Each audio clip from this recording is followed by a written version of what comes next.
All right, everybody, welcome to the show. Or, well, welcome to the channel. It's me, your pal, Trendbit, and tonight or today, or whenever you're watching, we're not picky. We are diving into the deep end of the weird, the wild, and the wonderfully wacky world of Guinness World Records. You think you've seen it all? Oh, honey, you haven't. We're talking about feats of human endurance, bizarre talents, and things that make you go, wait, someone actually that? It's going to be a blast, folks. Get this, longest fingernails. We got 'em. Fastest typing with a nose. Oh, it's a thing, and it's spectacular. These world records are weird, wild, and 100% real. Let's count down the craziest records ever. We've scoured the globe, flipped through the big book, and probably spent way too much time on the internet to bring you a list that will make your jaw drop, make you laugh, and maybe, just maybe, make you question humanity just a little bit. But in a fun way. So grab your popcorn, settle in, maybe have a notepad ready in case you get inspired to break your own bizarre record. Hey, no judgment here. We're about to embark on a journey through 10 of the most insane, unbelievable, and downright mind-boggling achievements ever documented. Are you ready? I can't hear you, but I'm going to assume that's a resounding yes. Let's do this. First up, folks, we have a record that is, well, it's a handful. Literally, we're talking about the longest fingernails ever recorded. And the queen of these keratinous creations was Lee Redmond. Now, Lee wasn't just someone who forgot to trim her nails for a week or two. Oh no, she started growing these bad boys back in 1979. 1979.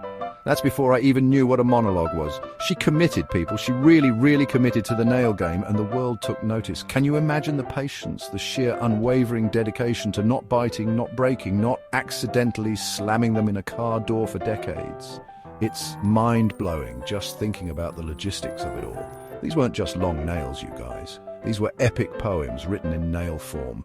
By the time they were officially measured, Lee's nails reached a staggering total length of 28 feet and 4.5 inches. Let me say that again, 28 feet, that's longer than some cars. That's like 2 Christmas trees stacked on top of each other, but it's fingernails. You could probably use them as a jump rope, though I wouldn't recommend it. Think about the care they required. She mentioned it was a daily, meticulous process involving olive oil treatments and careful handling. It's a full-time job, really, being the caretaker of such magnificent and slightly terrifying appendages. Now, you're probably thinking, Trendbit, how did she do anything?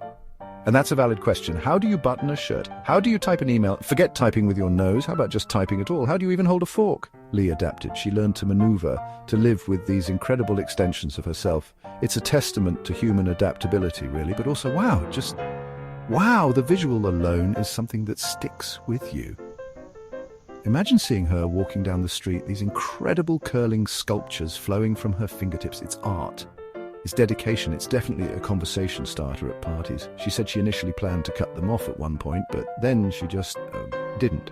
They became a part of her identity. People knew her as the lady with the longest fingernails, and you know what? Good for her.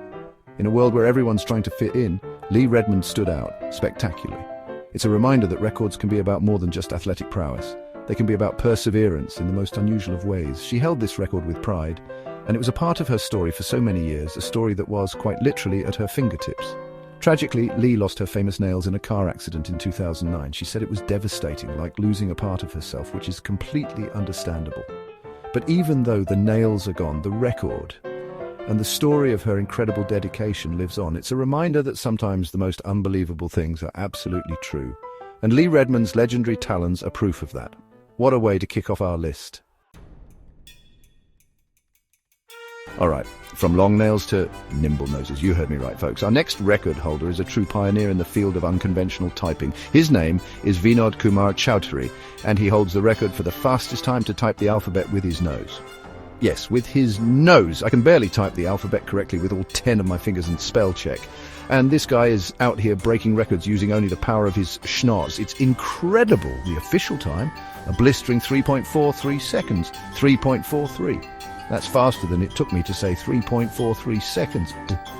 Think about the technique involved here. You can't just mash your face into the keyboard and hope for the best, although that's probably what my first attempt would look like. There's precision, there's accuracy. He has to hit each key, A through Z, in order without mistakes, using only his nose. Does he wear a special pointy nose cap? Does he have a favorite nostril for the space bar? These are the questions that keep me up at night, people. It's a skill that requires a unique blend of dexterity, focus, and probably a very understanding keyboard. I wonder if he has to clean it more often. Imagine the practice sessions. Honey, what are you doing? Oh, just Practicing my nose typing for the world record, dear. Don't mind the smudges on the screen. The dedication is just astounding. You don't just wake up one day and decide to be the world's fastest nose typist. This takes hours, days, maybe even weeks of honing that specific, very niche talent. He probably started by just trying to hit one key, then two, then maybe cat or dog, and eventually worked his way up to the entire alphabet at lightning speed. It's like finger exercises, but for your face. And the speed, folks, the speed. 3.43 seconds. That's an average of about 0.13 seconds per letter. With your nose, it's faster than some people can find the letters with their eyes, let alone press them. What kind of keyboard does he use? Is it a special ergonomic nose keyboard? The mind boggles at the possibilities. This record is a perfect example of how human beings can find the most extraordinary ways to challenge themselves and achieve something truly unique. It's not just about being strong or fast in the traditional sense. It's about creativity and pushing boundaries, even if those boundaries are on your own face. So, a big round of applause for Vinod Kumar Chowdhury. He's proven that when it comes to setting records, the nose knows. Ha! I'll be here all week. But seriously, what an amazing and hilariously specific talent. It just goes to show you, if you have a unique skill, no matter how quirky, there might just be a world record waiting for you.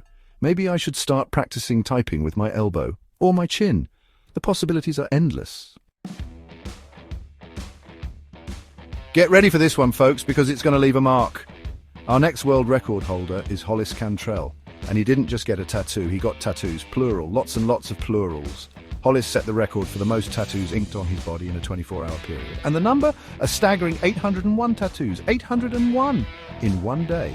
I get tired after one trip to the grocery store, and this guy sat there getting poked by needles over 800 times. That's commitment, or maybe just a very high pain threshold, or both. Now, you're probably wondering about the logistics. Did he have one super fast tattoo artist, or was it a whole team? It was indeed a team effort with multiple artists working on it. But still, coordinating that many tattoos, ensuring each one is distinct enough to count, and managing the sheer physical endurance of it all is mind-boggling. Think about it. That's roughly 33 tattoos per hour, or about one tattoo every 2 minutes, non-stop, for 24 hours. There's no time for a coffee break, no time to second-guess your decision to get a tiny banana tattooed on your ankle 800 times. What kind of tattoos were they? Were they intricate sleeves and back pieces? Probably not, given the time frame. Often for these types of records, the tattoos are smaller, simpler designs, but even so, 801 of anything being permanently etched onto your skin is a serious undertaking. Imagine the buzzing of the tattoo guns, the constant wiping, the sheer amount of ink involved. His skin must have been like, okay, I get it, you like tattoos, we can stop now. But Hollis powered through, a true champion of body art marathons. The motivation behind such a feat is always fascinating. Is it for the love of tattoos? Is it for the challenge? Is it to have a really, really interesting story to tell at parties? Whatever the reason, Hollis Cantrell now has a permanent reminder of his incredible Day 801 permanent reminders, to be exact. And think about the aftercare. That's a lot of lotion, a lot of careful washing. He probably single-handedly kept a moisturizer company in business for a month. It's not just the act of getting them, it's the commitment afterwards too. This record really highlights the extreme dedication some people have to their passions, and in this case, that passion is ink. It's a testament to human endurance, the skill of the tattoo artists, and perhaps a little bit of delightful madness. So, hats off to Hollis Cantrell, a walking, talking canvas of world record achievement. It makes my one little tattoo feel very, very inadequate. Maybe I should aim for 2 next time, or, maybe just stick to watching these amazing folks from a safe distance. Perfect. All right, folks, from the heat of the tattoo gun, we're plunging into the freezing cold. Our next record holder is a legend, a man who laughs in the face of frostbite, the one and only Wim Hof, also known as the Iceman. And his record, he spent 1 hour, 52 minutes and 42 seconds in direct full-body contact with ice. That's nearly 2 hours packed in ice, people. I complain if my coffee gets lukewarm. This guy basically becomes a human popsicle, and he does it for fun. Or, well, for science and world records, which is kind of the same thing in his world. Now, Wim Hof isn't just some daredevil who decided to see how long he could last in a giant ice cube tray. He's developed his own method, the Wim Hof method, which involves specific breathing techniques and cold exposure training. He claims it can unlock a host of physical and mental benefits. And watching him sit calmly in a container filled to the brim with ice, you start to think maybe he's onto something. Most of us would be screaming and turning blue in about 30 seconds. He just chills, literally. Think about the physical challenge. We're talking extreme cold, the kind that makes your teeth chatter uncontrollably and your body scream for warmth. Hypothermia is a very real, very very dangerous risk. Frostbite is knocking at the door, but Wim, through his training and mental fortitude, seems to regulate his body temperature in ways that scientists are still trying to fully understand. He's like a superhero whose power is an internal thermostat that goes up to 11, or I guess, down to sub-zero. It's truly remarkable to witness. The preparation for something like this is intense. It's not like he just rolls out of bed and hops into an ice bath for 2 hours. It's years of dedication, daily practice with his breathing exercises, gradual exposure to cold, and building up an incredible mental resilience.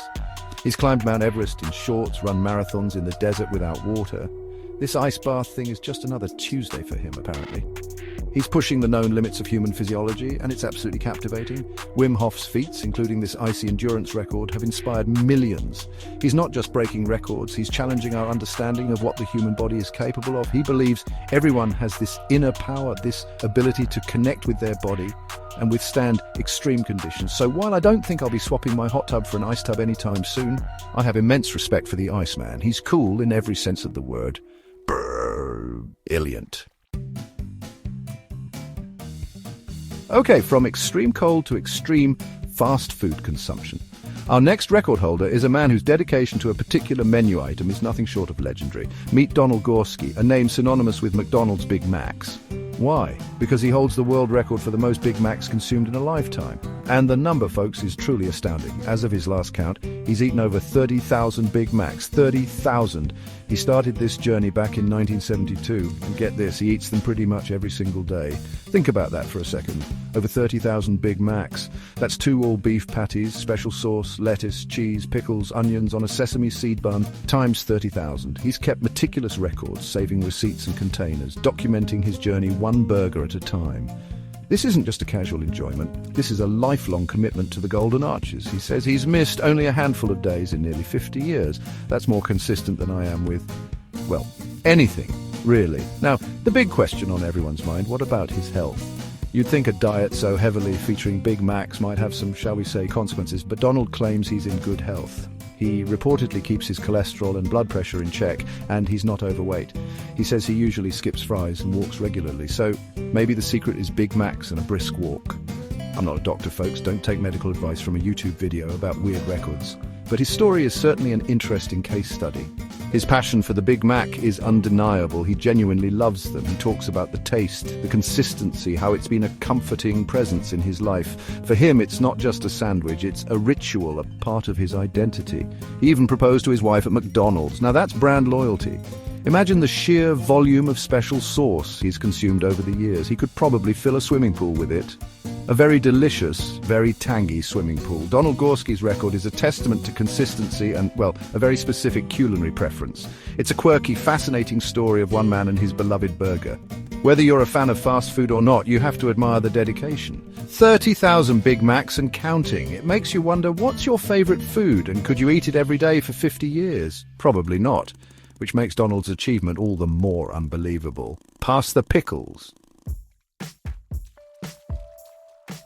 All right, let's dive back into the water, but this time we're going deep and long. On a single breath, our next record holder is Stig Severinsen, a Danish free diver, also known as the man who doesn't breathe. And his record is absolutely breathtaking, or rather, breath-holding. Stig swam an incredible 250 feet, that's 76.2 meters underwater on a single breath in a pool. 250 feet, that's almost the length of a football field, folks, all without coming up for air. My lungs hurt just thinking about it. This isn't just about having big lungs, though that probably helps.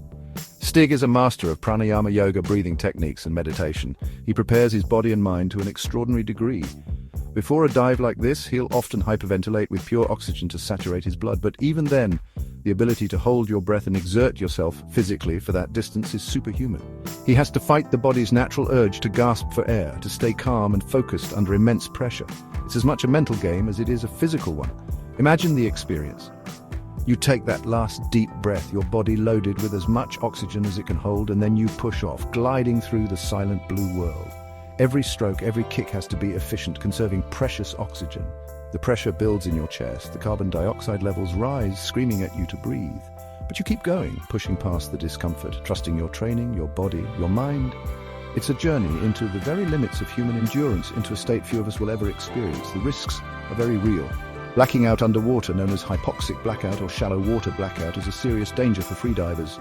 That's why these attempts are always done with safety divers nearby. But Stig is a seasoned professional, with multiple world records to his name, including holding his breath statically without moving for over 22 minutes. He understands his body and its limits better than almost anyone on the planet.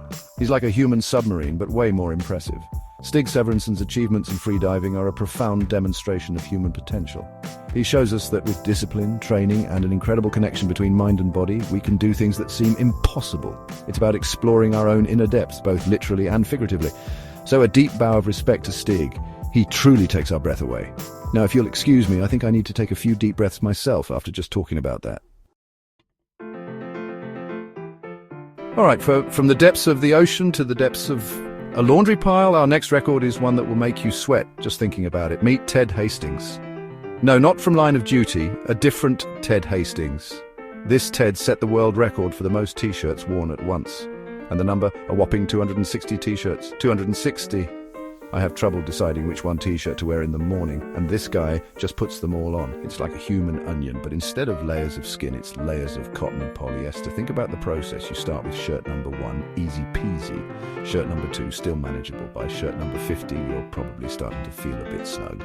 By shirt 100, you're a walking, talking Michelin man. And by shirt 260, you're practically a human bouncy castle. How do you even get them on? Do you need assistance? A very large shoehorn? The sheer bulk must be incredible.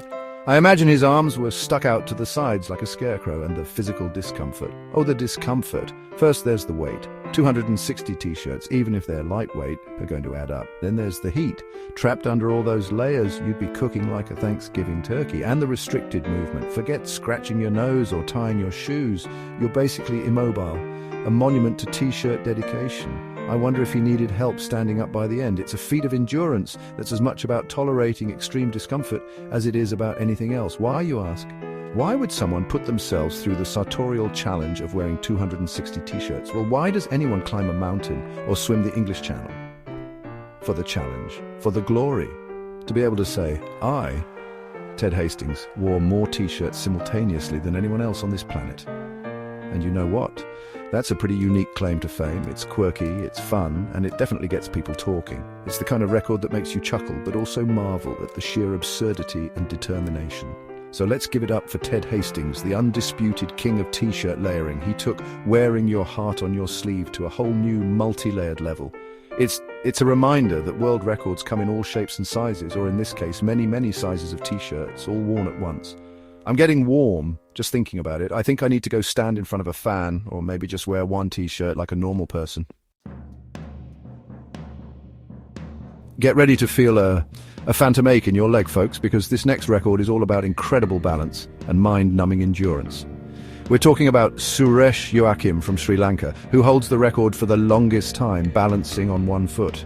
And how long did he manage this feat of flamingo-like fortitude? An unbelievable 76 hours and 40 minutes. 76 hours, that's more than 3 full days. Standing on one leg. I can barely stand on one leg long enough to put on my pants without toppling over. Think about the sheer physical agony. Your standing leg would be screaming. Your muscles would be cramping beyond belief. Your joints would be aching.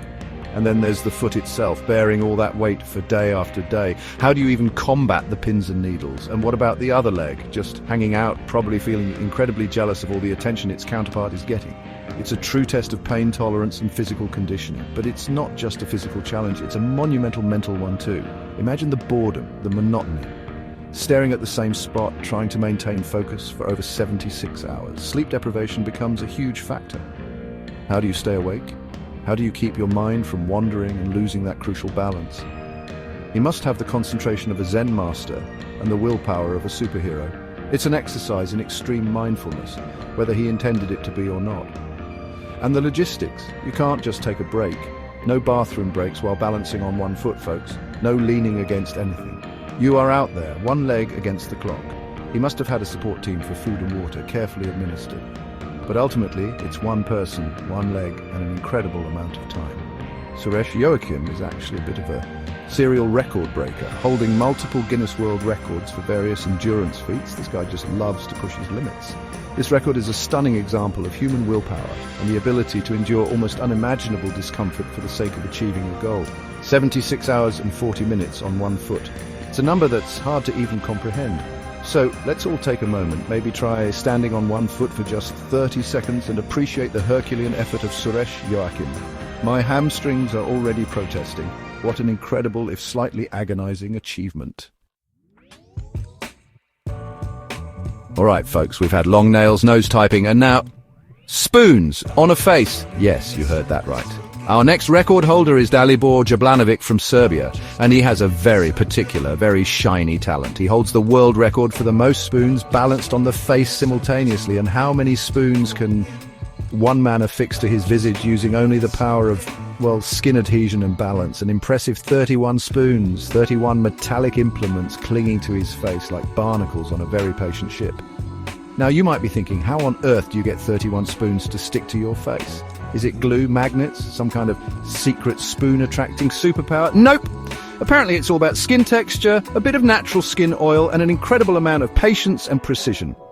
He has to find just the right spots, the right angle for each spoon to get them to hold. It's like a delicate metallic Jenga game played on a human canvas. One wrong move, one sneeze, and its spoons akimbo.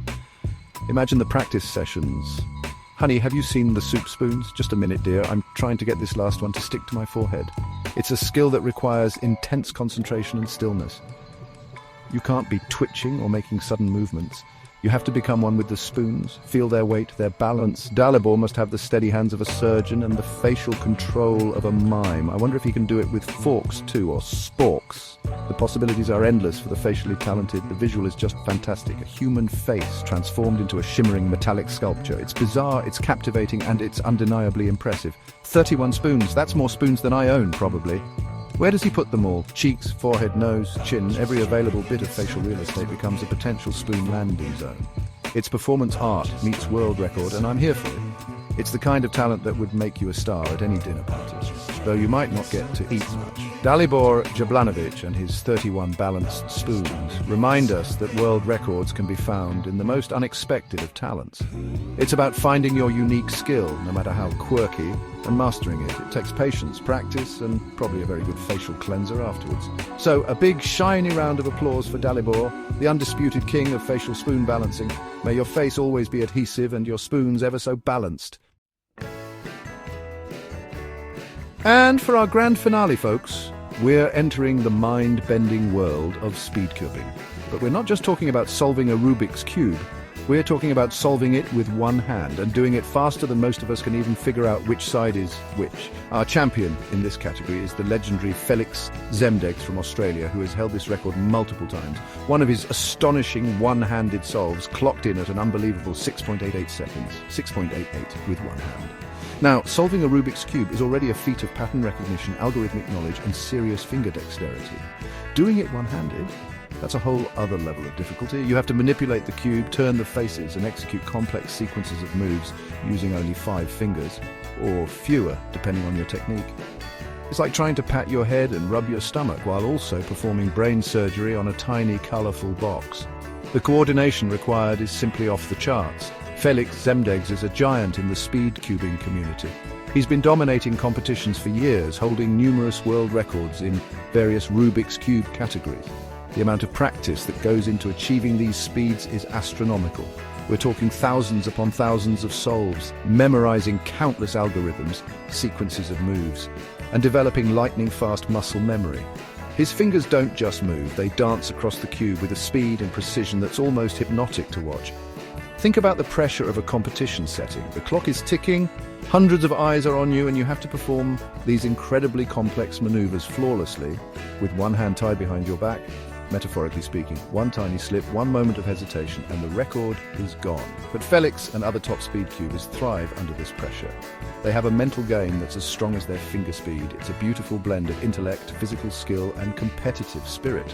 This record, fastest time to solve a Rubik's Cube one-handed, is a perfect example of how humans continue to push the boundaries of what's considered possible. What seems like an impossible puzzle to many is, for people like Felix Zemdegs, a canvas for incredible speed and skill. It's a testament to dedication, practice, and the amazing capabilities of the human brain and hand. So, a massive round of applause for Felix, a true wizard of the cube. It makes me want to go find my old Rubik's Cube, and then probably just leave it scrambled in a drawer. And there you have it, folks. 10 of the most insane, unbelievable, and downright mind-blowing world records you'll ever see. How about that, huh? From fingernails longer than my apartment to typing with a nose to eating enough Big Macs to feed a small army. It's been a wild ride. My mind is officially blown. I hope yours is too. These people are truly dedicated, truly unique, and maybe, just maybe, a little bit crazy in the best possible way. But hey, that's what makes life interesting, right? It just goes to show you there's a record out there for everyone. You just have to find your very specific talent. Maybe it's spoon balancing, maybe it's t-shirt layering, who knows. The important thing is these folks went for it, and now they are in the history books. So a huge thank you to all our record breakers for sharing their incredible achievements with the world and giving us something to talk about and marvel at. And thank you for watching, for hanging out with me, Trendbit, as we explore these wonders. Don't forget to like, subscribe, hit that notification bell. You know the drill. We've got plenty more amazing, weird, and wonderful stuff coming your way. What's the craziest record you've ever heard of? Let me know in the comments below. Until next time, stay curious, stay awesome, and maybe don't try balancing 31 spoons on your face without supervision. All right, good night, everybody, or good day, whatever. Bye.